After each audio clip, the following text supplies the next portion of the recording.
बिस्मिल्लाहिर्रहमानिर्रहीम। अस्सलाम वालेकुम स्टूडेंट्स, मैं हूं हसन फरीद, आपका फिजिक्स टीचर। आज हम चैप्टर नंबर 2 का थर्ड लेक्चर स्टार्ट करेंगे जो वेक्टर्स के मैथमेटिकल ऑपरेशंस के बारे में। मैथमेटिकल ऑपरेशंस क्या होते हैं, आइए जरा देखते हैं।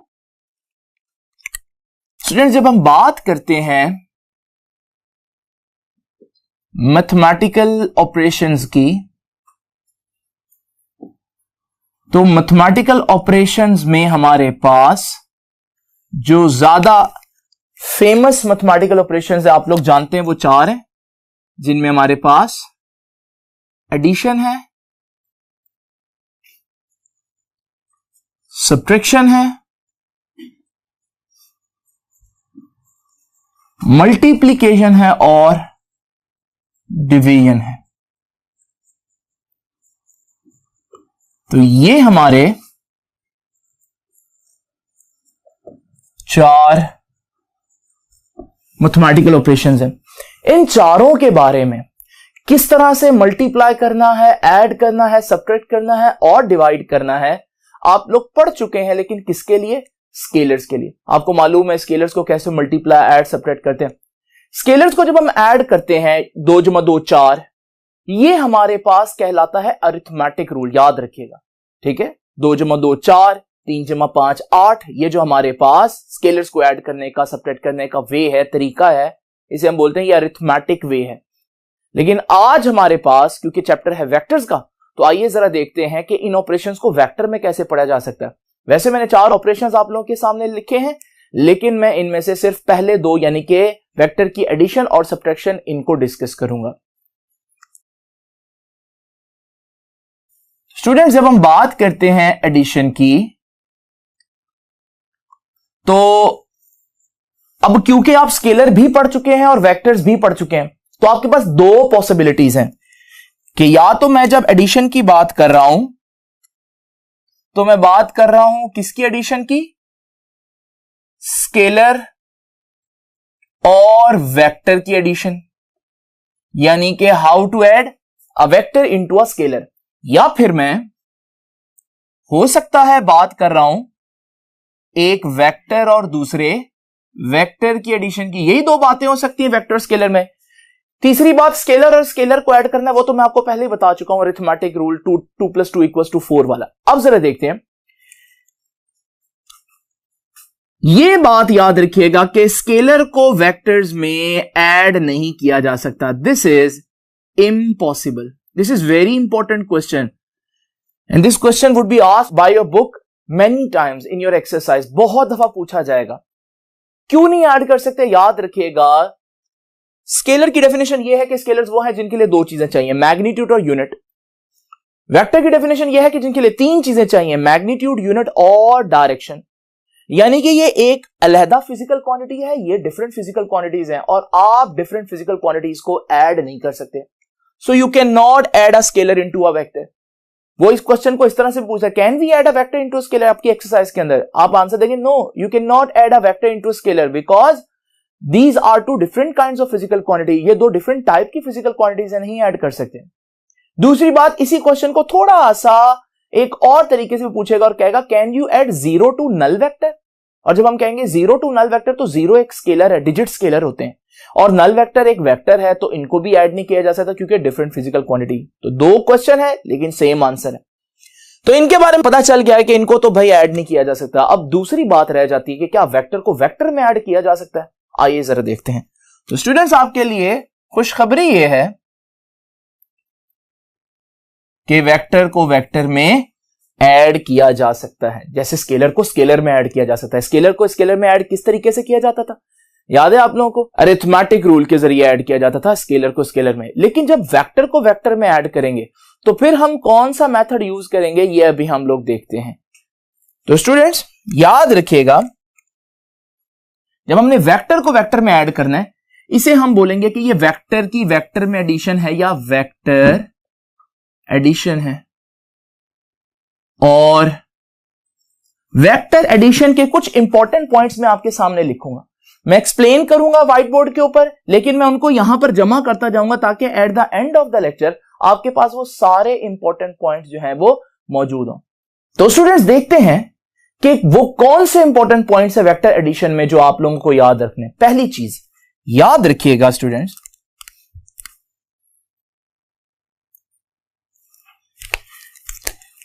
कि आप वेक्टर्स को ऐड तो कर सकते हैं। अब फोर्स एक वेक्टर है, डिस्प्लेसमेंट भी एक वेक्टर है, क्या फोर्स को डिस्प्लेसमेंट में ऐड कर सकते हैं? It does not make any sense. आप डिस्प्लेसमेंट को फोर्स में ऐड नहीं कर सकते, आप फोर्स को फोर्स में ऐड कर सकते हैं। यानी कि वेक्टर को वेक्टर में ऐड किया जा सकता है, लेकिन इसके साथ आपको यह भी कहना चाहिए कि only same kind of vectors can be added. Vectors को वेक्टर में ऐड किया जा सकता है, लेकिन उन वेक्टर्स का एक ही फिजिकल क्वांटिटी से बिलोंग करना जरूरी है। Displacement can be added into displacement, force can be added into force, acceleration can be added or subtracted from acceleration, so you cannot add acceleration into force। तो ये पहली बात हुई कि हमारे पास वेक्टर एडिशन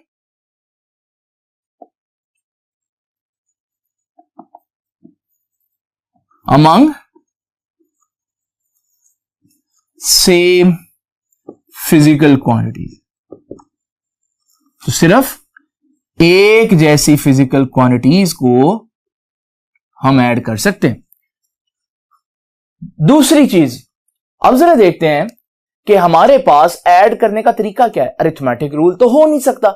यहां पर कौन सा रूल है याद रखिएगा, आप लोग 9th 10th में भी पढ़कर आए हैं, और वो रूल है स्टूडेंट्स कि vectors are added, vectors are added by head to tail rule. Vectors को कैसे ऐड किया जाता है?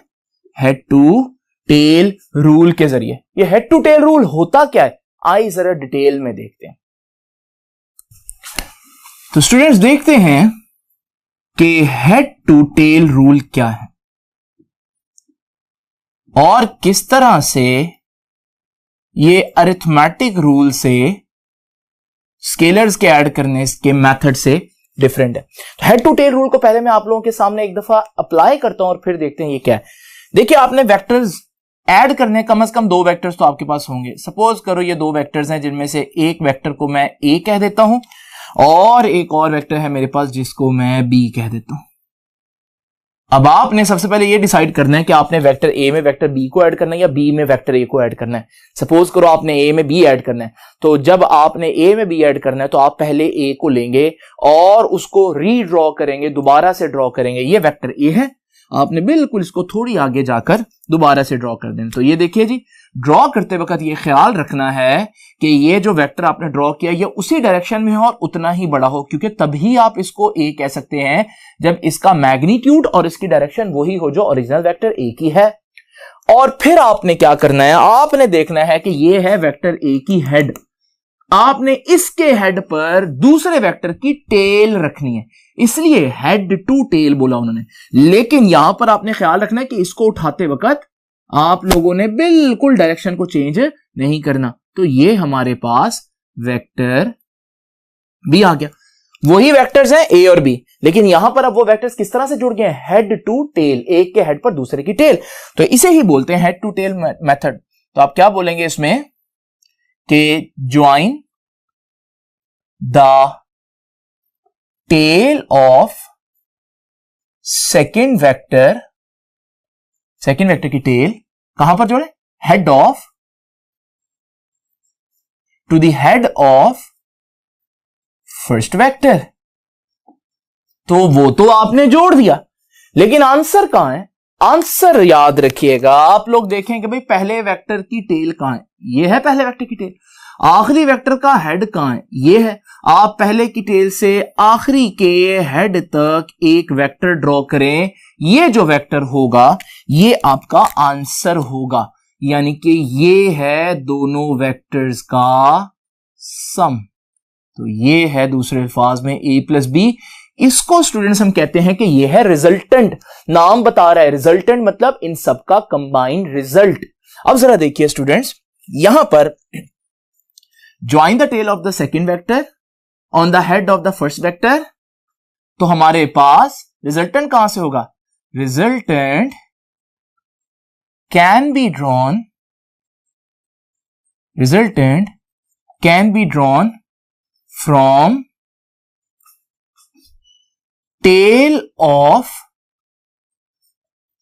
first vector to the head of last vector, या second vector इस केस में, to the head of second vector. तो ये स्टूडेंट हमारे पास वेक्टर्स को ऐड करने का तरीका है. ये है वेक्टर की addition.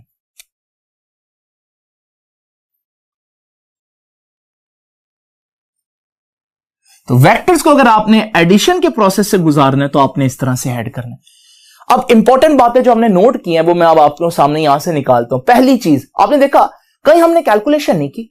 Head to tail rule में कोई फॉर्मूला यूज नहीं किया, यानी कि हेड टू टेल रूल एक ऐसा तरीका है जिसमें आपने ड्रॉ करके आंसर निकालना है. दूसरे अल्फाज में इसे बोलते हैं कि head to tail rule is a graphical method. तो ये मैं लिख देता हूं बात यहां पर हम इंपॉर्टेंट चीजें जमा करते जाएंगे और वहां पर समझेंगे. तो देखिए जी के हेड टू टेल रूल कैसा मेथड है? इज ए ग्राफिकल मेथड, क्योंकि ड्रॉ करके करते हैं. दूसरा, यहां पर मैंने दो वेक्टर्स की एग्जांपल ली आप लोगों के सामने, लेकिन क्या तीन वेक्टर्स को नहीं जोड़ा जा सकता? बिल्कुल जोड़ा जा सकता है, क्योंकि आप फिर वही रूल अप्लाई करेंगे और दूसरे वेक्टर की हेड पर तीसरे की टेल रखेंगे. तो इसका मतलब हेड टू टेल रूल कितने वेक्टर्स के लिए अप्लाई हो सकता है? इनफिनिट वेक्टर्स के लिए. तो इसका मतलब from head to tail rule कितने वेक्टर्स ऐड किए जा सकते हैं? कि इनफाइनाइट, जितने मर्जी infinite vectors can be added by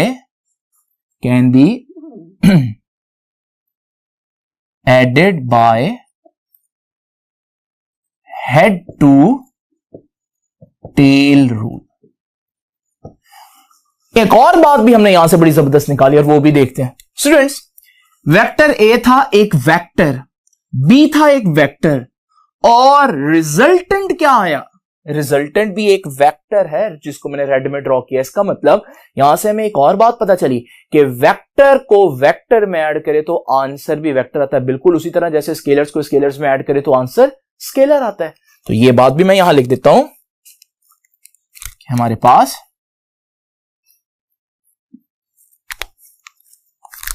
vector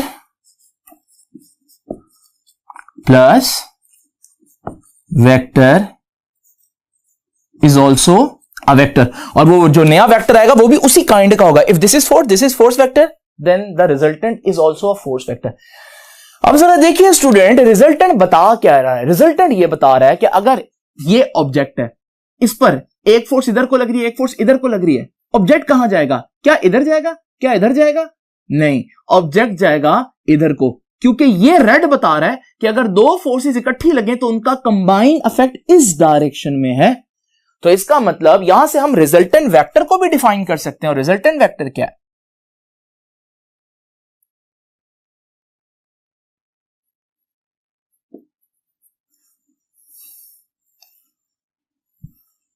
तो स्टूडेंट्स देखते हैं रिजल्टेंट वेक्टर क्या है.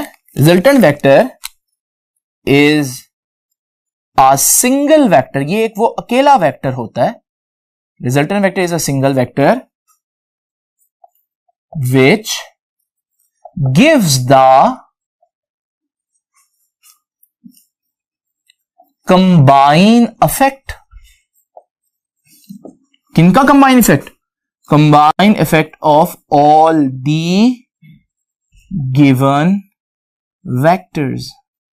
सारे वेक्टर्स का जो हमारे पास कंबाइन इफेक्ट होता है उसे हम रिजल्टेंट वेक्टर कहते हैं. आपने एक बात नोट की है, जरा देखें, एक छोटा सा एमसीक्यू मैं आपसे पूछता हूं. ये देखिए स्टूडेंट्स, मैं आपसे कहता हूं कि विच वन इज रिजल्टेंट, कि इनमें से कौन सा रिजल्टेंट है, और डायग्राम है ए डी और ये है वेक्टर सी। अब स्टूडेंट्स जरा तवज्जो से देखिएगा,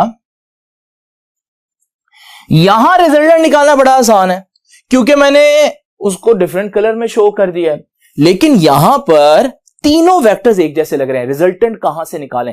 तो अब I am not sure that which one is the resultant.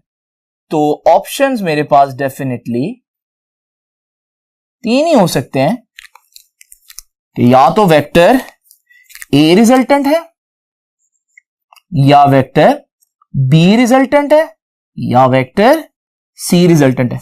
Now students, मैं आपको बताने लगा एक बहुत आसान निशानी रिजल्टेंट को ढूंढने की। जब भी किसी डायग्राम के अंदर आप कंफ्यूज हो कि रिजल्टेंट कहां है, तो इसकी सिंपल निशानी याद रखिएगा, वो वेक्टर जिसकी टेल से और हेड से कंसाइड कर रहा हो, मिल रहा हो, वो होता है रिजल्टेंट। बड़ी जबरदस्त निशानी है। यानी कि बी क्यों नहीं रिजल्टेंट? बी की टेल तो टेल से मिल रही है, लेकिन बी का हेड से नहीं मिल रहा, वो तो सी की टेल से मिल रहा है। ए रिजल्टेंट इस वजह से है क्योंकि इसकी टेल से और हेड से मिल रहा है। तो इसमें सही ऑप्शन कौन सा हुआ? इसमें सही ऑप्शन हुआ ऑप्शन ए। तो ये बात भी लिख लेते हैं हम कि हमारे पास जो रिजल्टेंट है वो कहां से, रिजल्टेंट की जो टेल है कंसाइड्स विद टेल, उसकी टेल से जुड़ रही होती है, एंड हेड से, तो मैं लिख देता हूं and vice versa. Vice versa मतलब उल्ट के टेल से, तो फिर हेड से होगा। अब जरा मजीद आगे लेकर चलते हैं इस लेक्चर को। तो स्टूडेंट्स, अब जरा एक बड़ी इंपॉर्टेंट बात देखिए, स्केलर के बारे में एक बात याद रखिएगा। जब भी हम स्केलर्स को ऐड करते हैं, 2 जमा 2 4 होता है। कोई ऐसा मेथड बता दें जिसमें 2 जमा 2 3 आता हो, या 2 जमा 2 5 आता हो ही नहीं ना सकता। इसका मतलब अगर एक 2 है और दूसरा भी 2 है तो आंसर है 4, चाहे जैसे मर्जी आप इसको ट्रीट कर लें। इसका मतलब हम कह सकते हैं कि स्केलर एडिशन के जो आंसर होता है वो एक आंसर होता है, फिक्स आंसर होता है। ये बात मैं क्यों बता रहा हूं? क्योंकि जब हम वेक्टर्स को जोड़ते हैं तो याद रखिएगा स्टूडेंट्स, वेक्टर की एडिशन फिक्स आंसर नहीं होती, बल्कि वेक्टर की एडिशन का एक रेंज ऑफ आंसर्स होते हैं, यानी कि कई आंसर्स होते हैं। कैसे और क्यों, आइए जरा देखते हैं इसको।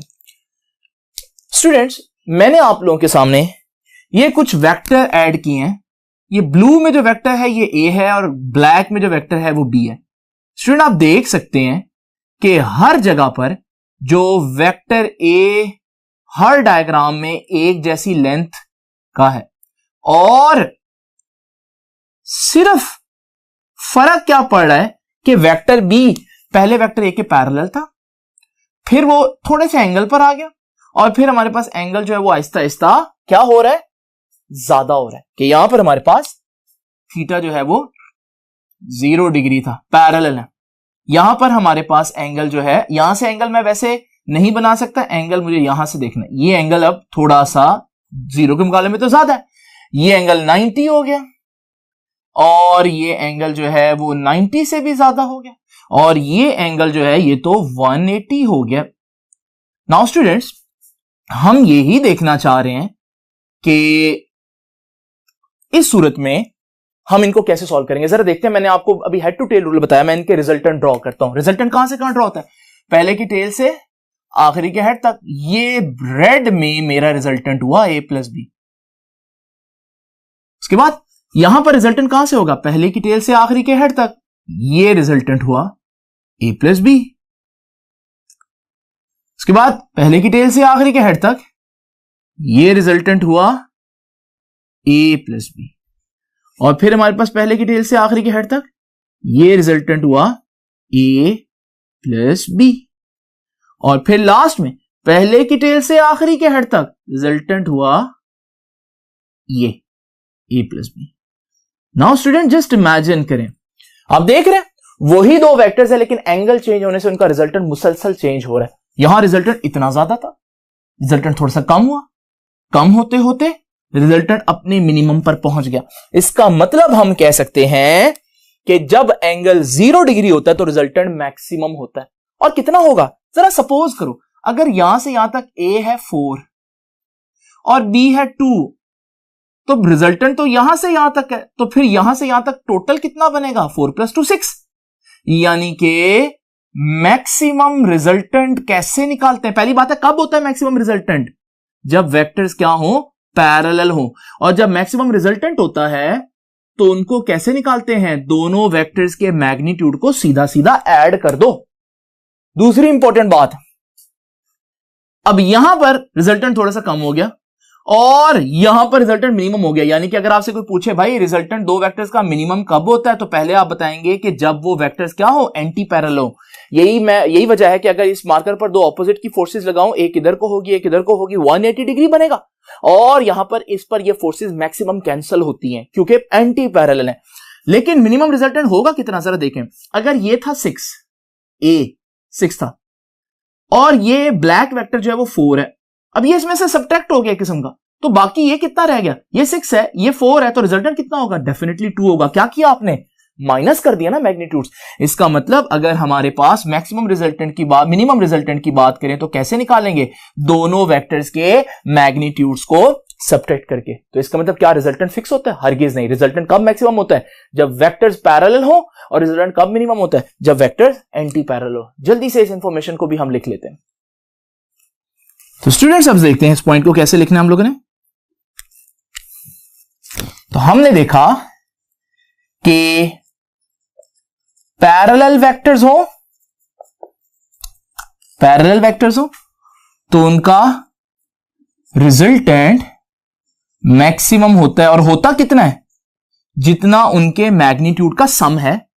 और अगर हमारे पास पैरेलल वेक्टर्स ना हो बल्कि एंटी पैरेलल वेक्टर्स हो, तो उस सूरत में जो हमारा रिजल्टेंट होगा वो मिनिमम होगा। और कितना होगा, जितना उनका डिफरेंस होगा। तो स्टूडेंट जरा चेक करते हैं कि आप लोगों ने ये जो 2-3 बातें मैंने बताई हैं इनको अच्छी तरह से नोट डाउन कर लिया है और समझ लिया है या नहीं। तो आइए जरा देखते हैं। स्टूडेंट्स जरा देखें, ये आपके पास एक एमसीक्यू है। एमसीक्यू क्या है, बड़ा ही सिंपल एमसीक्यू है। Vectors can be added by number 1 head to tail rule. क्या वेक्टर्स को हेड टू टेल रूल से ऐड किया जाता है? बिल्कुल पढ़ा अभी हम लोगों ने। क्या वेक्टर्स को अरिथमेटिक रूल से ऐड किया जा सकता है? आप कहेंगे नहीं सर, अरिथमेटिक रूल से तो नहीं ऐड किया। अरिथमेटिक रूल से किसको ऐड करते हैं, वो तो स्केलर्स को ऐड करते हैं। 2 + 2 4, बोथ A एंड B। तो आप कहेंगे कि सर ये भी नहीं हो सकता, और नन की तो ऑप्शन यहां यूज ही नहीं हो सकती। तो हम कहेंगे कि vectors can be added by, और आप में से ज्यादातर बच्चे कहेंगे हेड टू टेल रूल। और ये बात किसी हद तक दुरुस्त भी है, लेकिन ये जो वर्ड है ना बेटा, कैन बी, ये बड़ा डेंजरस वर्ड है। कैन बी का मतलब होता है कि हर छोटी से छोटी एक्सेप्शन का भी ख्याल रखना है। कहीं कोई एक खास जगह तो ऐसी नहीं जहां पर आपके पास अरिथमेटिक लग सकता है। ये देखें स्टूडेंट, याद है मैंने आपको बताया था थीटा अगर 0 हो तो ये 4 है ये 2 है, तो रिजल्टेंट यहां से यहां बनेगा, कितना बनेगा, 6 नहीं बनेगा। ये कौन सा रूल है, 4 + 2 6? ये तो अरिथमेटिक रूल है। इसका मतलब अगर वेक्टर पैरेलल हो तो बिल्कुल ऐसे ऐड होते हैं जैसे डिजिट्स, नंबर्स या स्केलर्स ऐड होते हैं।